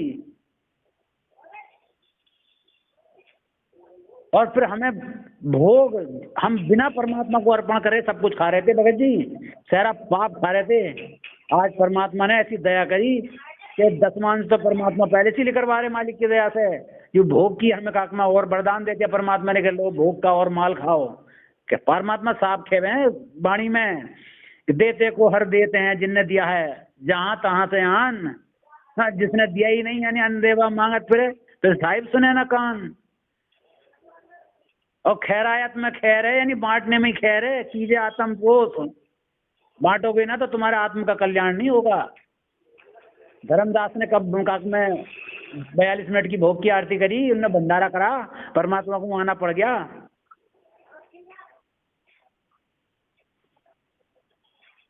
आपने जयदेव का उदाहरण सुना है? हाँ जी, हाँ जी। जयदेव में इतनी सहनशीलता थी, उसे तो सारनाम भी ना मिला है। उन ठगों ने उस जयदेव के हाथ काट दिए, कुएं में फेंक दिया, फिर भी उसने ये नहीं कही उस बंजारों से जिन्होंने निकाला था कुएं में से कि बंजारों मेरे ठगों ने हाथ काटा है। बंजारे ने काफी पूछी कि हम तुम्हारे हाथ तो ठीक कर देंगे, मल्लम पट्टी लगा देंगे, जो उनकी देसी दवाई थी, लेकिन तुम बताओ तो ये तुम्हारा हाल किसने करा? करना कोई ना मेरे कर्म है। हाँ वो तो यही बोला नहीं बताया। फिर भगत जी वही परीक्षा देखो, फिर बाद में वही ठग वहां आ गए उसके उसमें कुटिया पे साधु बन के नकली। फिर भी उस जयदेव ने पहचान लिया, फिर भी ये नहीं कही, न चाहता तो राजा से बक्कल उतरवा देता उनका। हाँ नहीं बोला अपने मुंह से, बिल्कुल नहीं बोला भगत जी, उन्हें अपने मित्र की भांति प्यार करा, और अंत में जब जाने का समय हुआ तो उन्हें कितना माल लदवाया घोड़ों पे उनके कि मेरे मित्र जा रहे हैं, आज इन्हें राजा ने इन्हें माल दो। और इसके बावजूद उन्होंने उसके प्रति कुवत करी, और कुवत करने में क्या हुआ, परमात्मा ने सिला गिराई और वो दोनों दब के दब मर गए। और जब उनका समाचार उस जयदेव को मिला भगत जी, 12 साल हो गए उसके हाथ काटे हुए। यानी जयदेव के जब हाथ काटे थे उसके बाद में जब वो मिले थे, 12 साल बाद मिले थे उनसे वो ठग। तो 12 साल तक ये तुम देखो, हमारा हाथ का अगर कोई हमारा एक पंजा काट दे हाथ का, तो हमारे काम करने में कितनी दिक्कत हो जाएगी एक हाथ से। और तुम उस जयदेव को सोचो जिसके दोनों हाथ काट दिए, टुंटे टुंटे रह गए थे ऊपर से, वो कैसे लैट्रिन पेशाब को जाता होगा, कैसे पूजा पाठ करता होगा। इसके बावजूद भी उसके मन में दोष नहीं आया जरा सा भी। सामने दुश्मन रह रहे हैं काटने वाले, उनके प्रति कभी भी सोच नहीं रखी। और बाद में जब वो सुन लिया कि वो मर गए भगत जी, उन्हीं टुंटे हाथों से आंसू पूंछ पूंछ कर रोवे, दहाड़े मार मार के कि आज मेरे परम मित्र मर गए। तो उस परम पिता परमात्मा ने उस जयदेव के कर्म में लिखे हुए हाथ काटने का उसका कर्म था, तभी तो कटे उन, तभी तो उन्होंने अपना कर्म स्वीकार करा, क्योंकि हमें जो दुख सुख मिलते हैं वो हमारे कर्म आधार से मिलते हैं। तो उसने जयदेव को, उस जयदेव के परमात्मा ने वो कर्म काट दिए, और उसके वो ढूंढते हाथ 12 साल बाद पूरे कर दे उस मालिक ने। तभी तो कहें परमात्मा इस कर्म ब्रह्म ब्रह्मंड के मैं पल में कर दूं नेस, और जिसने मेरी दुहाई दी, मेरे ऐसा उदाहरण पेश करा, दुहाई माने मेरे जैसा उदाहरण पेश करा जैसे मैं सहनशील हूँ, उसे करो हमारे पेश। तो वो सहनशील परमात्मा आज अपनी सहनशीलता खो के एक पवन दास के विरुद्ध FIR करते हैं। बताओ, ये है ज्ञान विवेक। जी वो तो खैर पता था कि परमात्मा तो नहीं कर सकते, ज्यादा मैनेजमेंट के काम है, क्योंकि उनके तो अगर मालिक नहीं कर सकते तो वीडियो में भी तो वो कह रहे हैं इस बात को, तो वो वीडियो झूठी हुई ना हुई? वीडियो में साफ साफ कह रहे हैं कि मैंने इस गुरुद्रोही पवन को और संजय के खिलाफ हरियाणा से एसपी हिसार से FIR करी है और वही बात लेटर में कह रहे हैं। तो ज्ञान से सोचो भगत जी, परमात्मा आदेश भी दे सकते हैं, कह भी सकते हैं। वो बात तो सही है, क्योंकि भगत जी ये तो दास के मन में पहले भी आया था कि परमात्मा ने ऐसे सत्संग करे हैं 600 साल पहले के भी कबीर दास जी ने। तो उन्होंने जब कमाल अलग से वो क्या कहते हैं अपना डमडमा खोल लिया था कमाल ने, तो मैनेजमेंट तब भी था। तब भी था, ठीक है, तब भी था ना। लेकिन परमात्मा ने ये कभी नहीं सत्संगों में बताया कि 600 साल पहले मैंने कमाल को जो उन्होंने अपना खोला था कि मैंने मैनेजमेंट के अपने भगत भेज के उसको बंद करवाने के लिए भगत भेजे, कभी भेजे? क्यों? सही बात है, बिल्कुल सही बात है। सोचने नहीं भेजे ना, नहीं भेजे कभी नहीं भेजे उन्होंने। क्योंकि परमात्मा ने जब नहीं भेजे तो अब क्यों भेजेगा? अब क्यों भेजेगा? परमात्मा कबीर साहब रूप में आए थे, 52 प्रकार से शेख सकी ने परेशान करा। 52 कसूर नाम की किताब है। क्या एक बार भी उसे दुराशीष दिया? तो वो चलो तब भी दिया। और अपने कमाल ने जो अपना खोला था उसको भी नहीं बंद करवाया कि भाई जाके वो कहने का मतलब है उसके कर्म उसको अपने आप ही मार डालेंगे। बिल्कुल, वो क्या है ना कि किसी को मारे नहीं, मारे तो हत्यारा नाम, मारा तो हत्यारा। परमात्मा क्यों बोलेगा कि जाके उसको मतलब FIR कर या जो मर्जी कर, या उसका कमाल का डमडमा खोला हुआ है तो उसको जाके बंद करो जी। वो तो भरत जी ये तो अभी नहीं, ये तो 1 साल पहले ही आ गई थी, क्योंकि मेरे अनजाने में किसी जब हम वहाँ गए थे क्या कहते हैं सत्संगति में सुलेखा बहन क्या पहली बार सत्संगति हुई थी ना, जो मैनेजमेंट में रुकवा दी थी। हाँ तो मैं और 5 भरत भाई थे, तो हम जब गए थे तो वहाँ जाके बड़ा दुख हुआ कि हमें वापसी आना पड़ गया उसी टाइम में 5 बजे वापसी। तो मेरे मुंह से यही निकला, मैंने क्या पता नहीं मैनेजमेंट वाले क्यों पीछे खड़े हुए हैं। अगर उनको ये लगता है कि ये कमाल है, अगर ये कमाल है तो मैंने क्या भैया, मैंने क्या जो क्यों ऐसा कर रहे हैं। मैं 600 साल पहले कबीर जी ने भी कभी कमाल का जो सत्संग जो भी चालू करा था उसको बंद करवाने के लिए अपने भगत वो मैनेजमेंट को नहीं भेजा था। तो आज तो भेज रहे हैं। अगर वो कमाल है तो उसके कदम उसको अपने आप ही लगेंगे, वो अपने आप बस जाके कुएं में पड़ेगा। वही तो, अब सच्चाई को झूठ से डरना पड़ रहा। हाँ जी, अगर ये मानते हैं कि ये झूठ है तो सच्चाई को क्यों डरे? हाँ जी, तो ये तो फिर हो गई ना वो गद्दारी वाली बात कि मैं अपनी कुर्सी किसी को दूं ना। ये मैं वो इंद्र वाली चाल है कि इंद्र को डर होता है कि मेरी कुर्सी ना चली है, तो इंद्र अपनी पत्नी तक भेज देता है। हाँ जी, हाँ जी, क्या उसका वो यज्ञ खत्म करवा दो, यज्ञ पूरा हो गया तो वो मेरी कुर्सी हथिया लेगा। इन्हें डर इस बात का ही है कि अगर इनका कुछ हो गया तो ये भगत लोग सचेत हो जाएंगे और हमें चंदा मिलना बंद हो जाएगा। भगत जी बहुत बड़ा खेल है। वो तो भगत जी तो कुछ चीजें तो थी, कुछ क्या बहुत सारी चीजें थी कि मतलब ये जो हो रहा है ये ज्ञान विरोध तो है ही है। और यही सोचा था भाई परमात्मा की अब कहीं तो जाना ही है, मतलब ये इनके आदेश नहीं मानेंगे बस। भाई पवन दास ने यही सारी बातें उजागर करी हैं। पवन दास ये कहते हैं कि मेरी बातों को मत मानो, परमात्मा के आदेशों को मानो, ज्ञान से चलो। और वही बात है, बहुत सी बातें देखो हर किसी को नहीं होती है इस बात की। अब संगत में कितने भगत हैं, क्या सबको इन चीज़ों की काक में पता होता है? कोई सत्संग समझ पाता है, कोई नहीं समझ पाता है, कोई अपने हिसाब से समझता है उस वाणी को, कोई दूसरा अपने हिसाब से समझता है। और साथ संगति में बैठ के सबका निचोड़ मिलता है। इसी को तो सलाह मशवरा कहते हैं कि भाई परमात्मा भाई इसमें ये कह रहे, इसमें ये कह रहे। जैसे एक हाथी आया, किसी ने हाथी का कान पकड़ लिया तो उसे लगा कि हाथी कान के बराबर सूप जैसा होता है। किसी ने उसका पैर पकड़ लिया कि हाथी खंबे की तरह होता है। किसी ने पेट पकड़ लिया कि हाथी मशक की तरह होता है। किसी ने उसकी पूंछ पकड़ ले के हाथी तो झाड़ू की तरह होता है। यही बात परमात्मा बताते हैं कि ये राम नाम की गाड़ी कोई अपना हैंडल लेके चल रहा है, हट जा मेरी गाड़ी आ गई। कोई पहिया लेकर भाग रहा है, हट जा मेरी गाड़ी आ गई। कोई ब्रेक लेकर भाग रहा है, हट जा मेरी गाड़ी आ गई। तो इन्होंने तो राम नाम की गाड़ी तोड़ दी अच्छी खासी। और जबकि गाड़ी तो जब बनेगी सारे एकम एक होंगे। हेलो, हाँ जी, हाँ जी, सुन रहा हूँ। तो भगत जी बस मुझे दुख हुआ सुन के प्रदीप भगत जी, मुझे दुख इस बात का हुआ कि एक भगत भाई बहुत कम समय, मतलब इतना कम समय रह गया परिवर्तन का, जिसका रिजल्ट आना बाकी है। कम से कम रिजल्ट तो देख लेते कि कैसा रिजल्ट आएगा, किसकी तरफ परमात्मा जाएंगे। ये बता रखा है कि 2023, 24, 25 में रिजल्ट आएगा, परिवर्तन होगा। वो तो है ये भगत जी, टाइम यही है क्योंकि परमात्मा ने सत्संगों में संकेत दिया हुआ है। हाँ, और जो कहे 2023, 24, 25 इनमें ही काल में होना परिवर्तन, पता न क्या होगा। अरे हम कितना अच्छा कर रहे हैं, हमारे मन को संतुष्टि हो रही, परमात्मा को भोग लग रहा है, मालिक को ज्यादा से ज्यादा याद कर रहे हैं, परमात्मा को परमात्मा समाज के हृदय में समाये बैठे हैं, वह परमात्मा कितना खुश है। किसी सत्सेवक का अहित नहीं हुआ किसी प्रकार का भी फायदे के अलावा।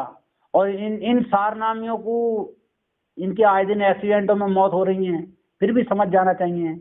ये सारनामी लड़कियां ले लेके घूम रहे हैं, लड़के ले लेके घूम रहे हैं, बदमाश ले लेके घूम रहे हैं। अरे ये भक्तों के लक्षण हैं। और एक भगत भाई पिट रहा है, लौट के जवाब नहीं दे रहा है।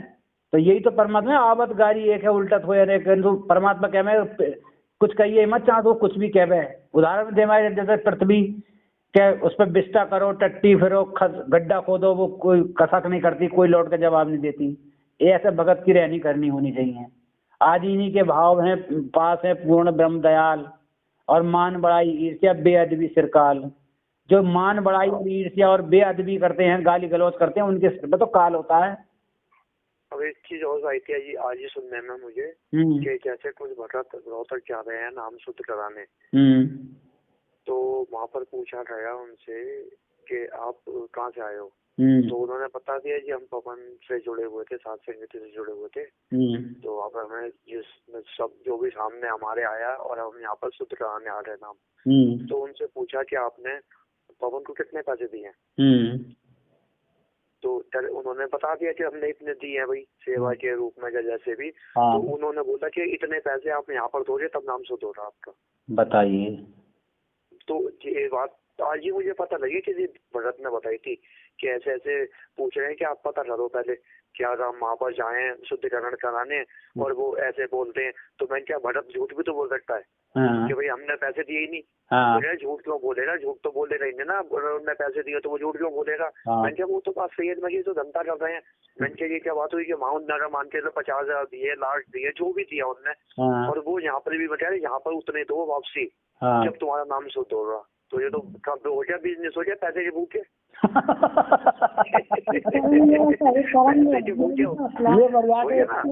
ये तो बहुत अच्छा नुकल वहाँ लुट के आयो भाई, इनकी नजर में तुम वहाँ लुट के आयो। हाँ जी, क्या तो इतने यहाँ भी दो। हाँ परमात्मा कहते हैं साधु भूखा भाव का, धन का भूखा नहीं। जो धन का भूखा वो साधु कोई ना, साधु भी नहीं। वही तो कह रहा हूँ। तो इसी से मिलता जुलता एक आदेश और बताऊँ इनका। हाँ जी।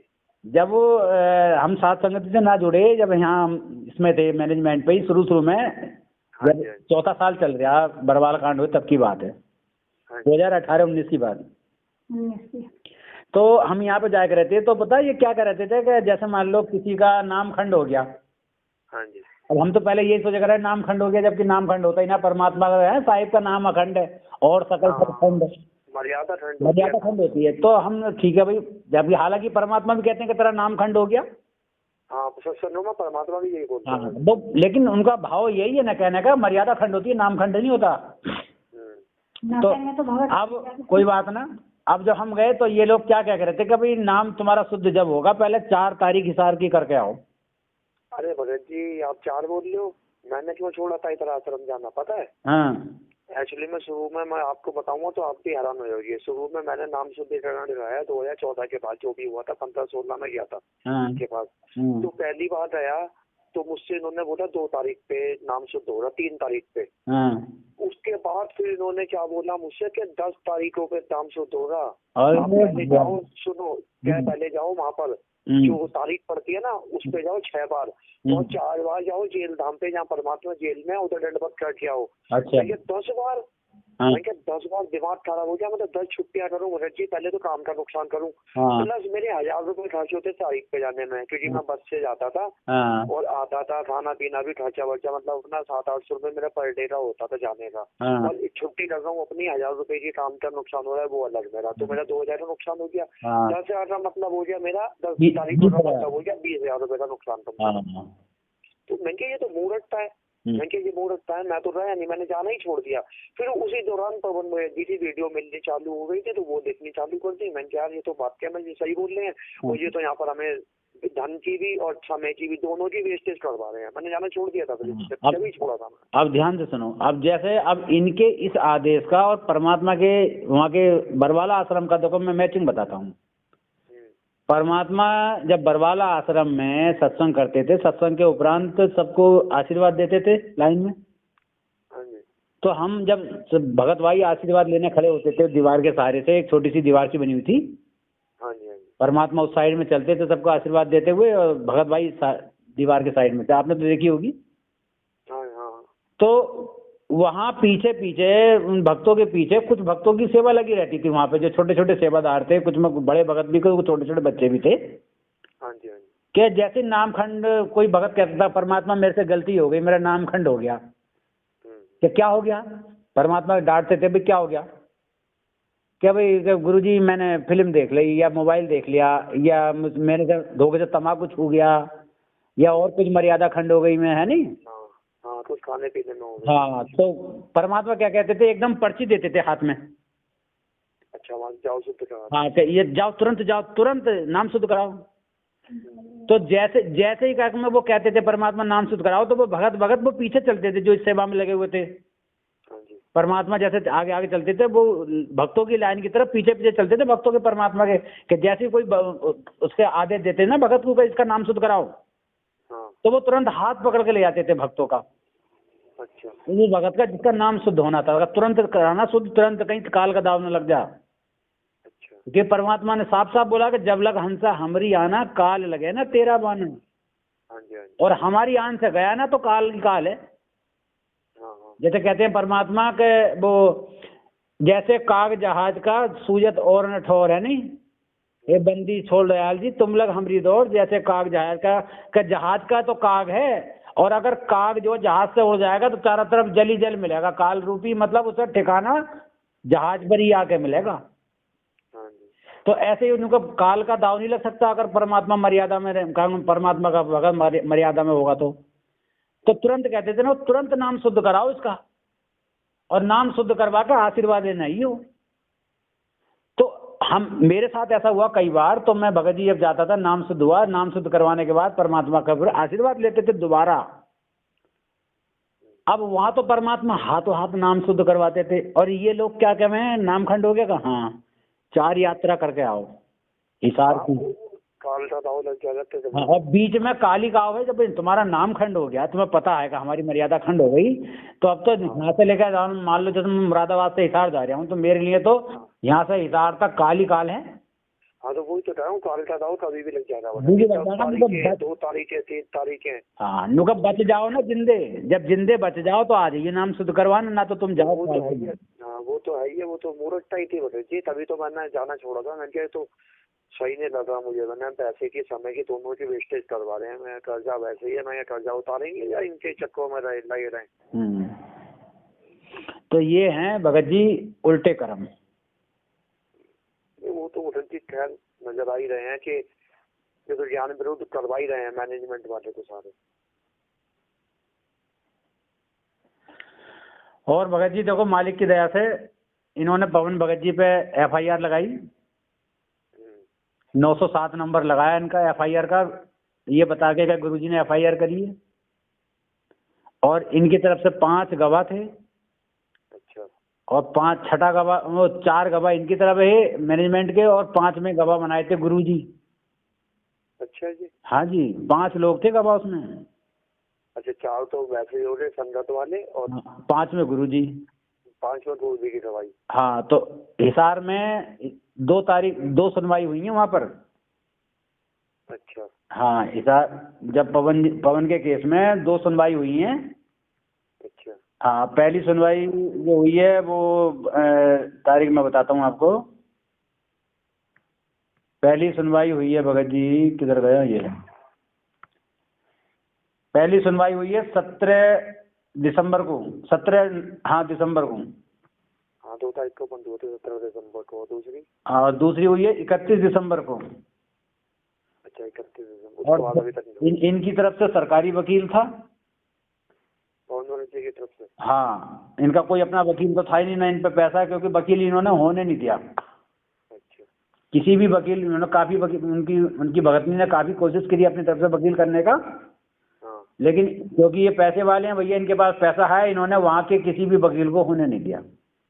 अच्छा। हाँ जी, होने ही नहीं दिया। हाँ, क्योंकि ये चाहते हैं कि वो किसी सूरत से बाहर निकले ही ना। हाँ समझ गया समझ गया। तो इन्होंने अब वकील नहीं होने दिया, तो उनकी तरफ से सरकारी वकील आया जब जेरे बहस हुई तो, और कोई एविडेंस नहीं मिला। पहली तारीख में भी, 17/12 वाली में भी, 31/12 वाली में कोई एविडेंस नहीं मिला। और इस तरीके से तीसरी जब सुनवाई हुई थी, जुडिशियल फर्स्ट मजिस्ट्रेट, हाँ जी 18 जुडिशियल मजिस्ट्रेट फर्स्ट क्लास के, हाँ जी। तो तीसरी जो सुनवाई हुई वो हुई, मतलब 2 सुनवाई होने के बाद तीसरी बार हुआ फैसला 10 जनवरी को। अच्छा हाँ, और 10 जनवरी को जो है केस डिस्पोज कर दिया गया। क्या कह के? इनकॉन्टेस्टेड डिस्पोजिड ऑफ विद डायरेक्शन।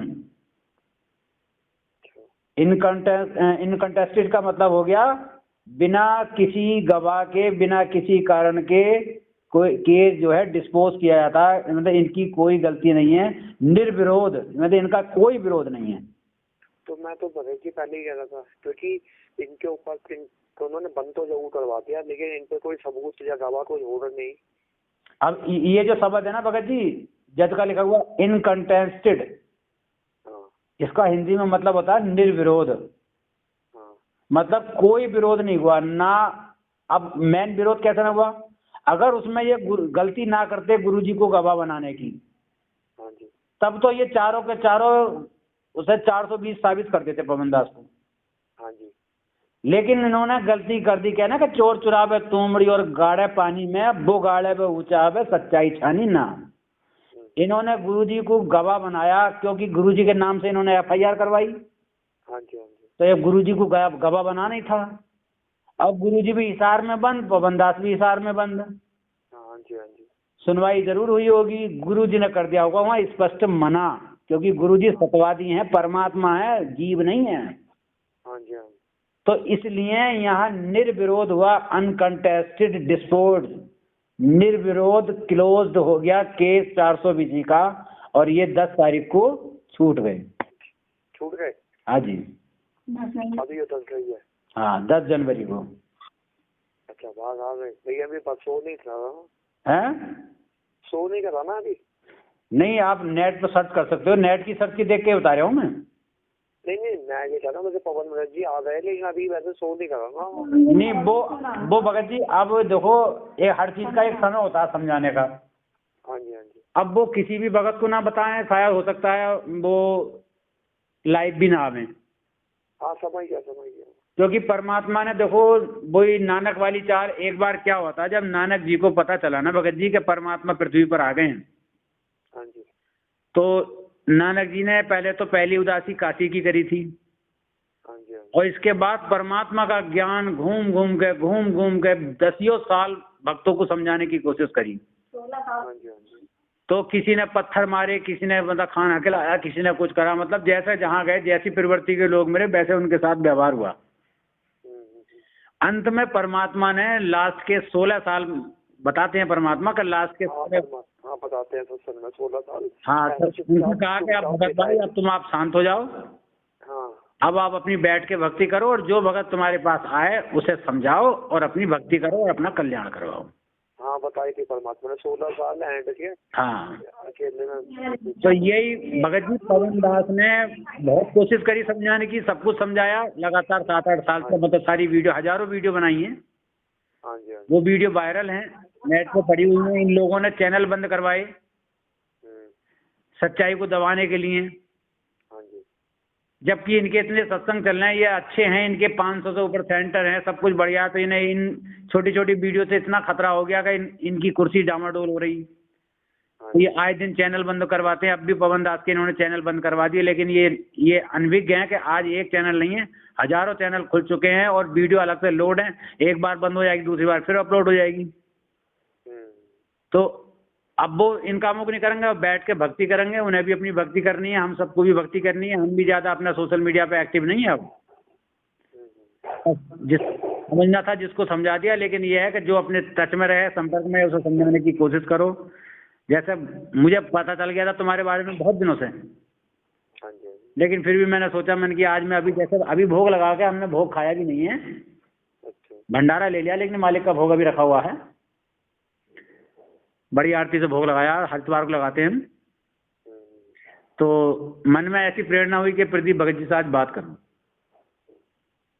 तब मैंने आपको फोन लगाया, मैंने कि देखूं भाई यार कैसा हो गया, ऐसी ऐसी मतलब कैसी कंडीशन आ गई जो ऐसा निर्णय लेना पड़ गया भगत जी को। नहीं चलो ठीक है भगत जी, बढ़िया, कम से कम आपने कुछ समझाया। तो भगत जी बस ये है, देखो अगर कोई बात समझ में ना आए ना, हमें पता है कि सामने वाला वो अच्छा नहीं है, हमें लग रहा है कि अच्छा है ही नहीं वो सामने वाला, और जहाँ हम हैं वहाँ भी हमें थोड़ा सा दोस्त सा दिखाई दे रहा है अपनी, चलो अपनी समझ के आधार से, तो हमें ये कोशिश कर लेनी चाहिए कि हम जहाँ हैं वहीं रुक जाएं और वहीं बैठ के जो परमात्मा ने हमें दिया उसे करते रहें। क्योंकि पीछे पीछे नहीं जाना चाहिए। पीछे जाने का मतलब है बैक होना, बेकार करना अपने आप को। जब हम इतना अच्छा खासा आ गए भक्ति मार्ग में, और आपने तो भक्ति मार्ग के बहुत अनुभव भी बताए हैं। वो तो बहुत सारे परमात्मा का आते हैं। अभी एक मैं नया बताऊंगा आपको एक अनुभव। सुरेश दास हैं अमरोही के,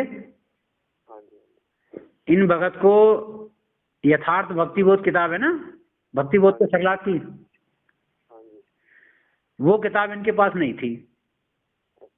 तो इन्होंने मेरे से भी कही, तो मैं बोला भगत जी मेरे पास है तो किताब, लेकिन एक ही किताब है, आप चाहो तो मैं सात संगत की होगी उसमें ला दूंगा आपको, पढ़ के आप वापस कर दियो, लेकिन फिलहाल मैं आपको पीडीएफ भेज दूं, मेरे पास पीडीएफ हैगी। तो बोले चलो पीडीएफ भेज दो, फिलहाल मैं इतने पढ़ता हूँ, भाई किताब मुझे ले आइयो।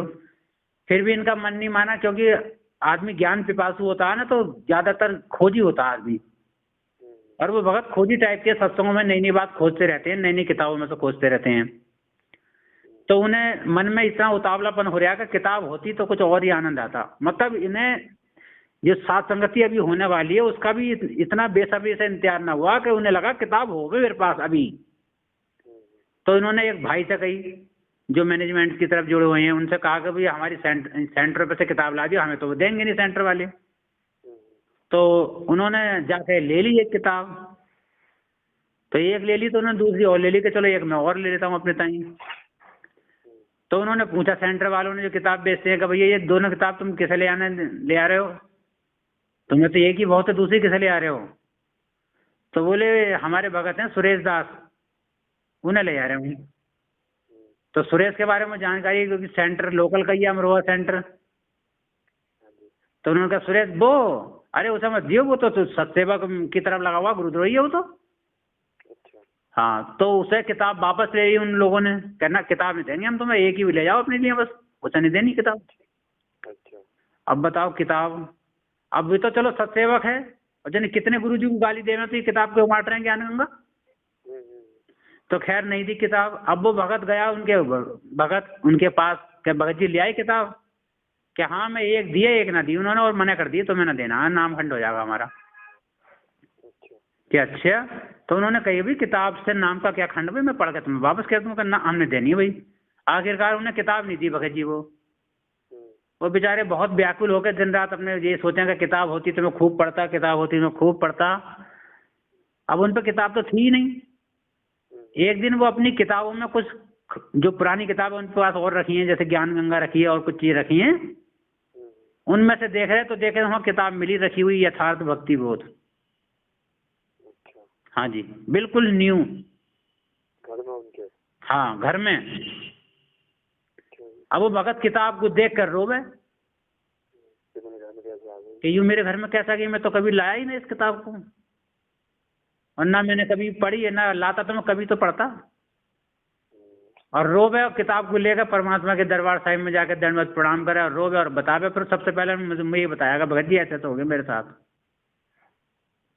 मैंने बहुत अच्छा भगत जी, दया मालिक की। चलो परमात्मा ने, देखो परमात्मा ने, अब यूँ क्या है, देखो मेरे अंदर इतनी तड़प हो गई कि परमात्मा को इतना कष्ट उठाना पड़ गया कि मेरे घर में किताब रख के चले गए।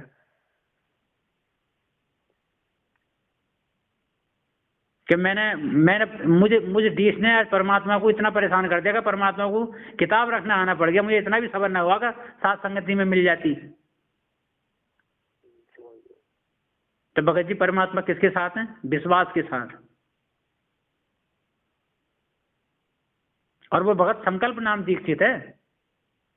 हाँ, वो मैंने तो हुई थी बात उनके फोन पे। हाँ, संकल्प लिया हुआ केवल भगत वो। कोई संकल्प पवन बाल भगत जी कोई नाम ना देते हैं, कभी नाम हम दे रहे हैं। संकल्प एक दृढ़ निश्चय होता है कि परमात्मा आज से मैं आपका हो गया। और ये परमात्मा ने अपने स्वयं मुख कलम से कही है कि जो काल का और परमात्मा का वचन ये रहा है कि जो तुम्हारा ज्ञान माने जो तेरा, और जो मेरा ज्ञान माने वो मेरा।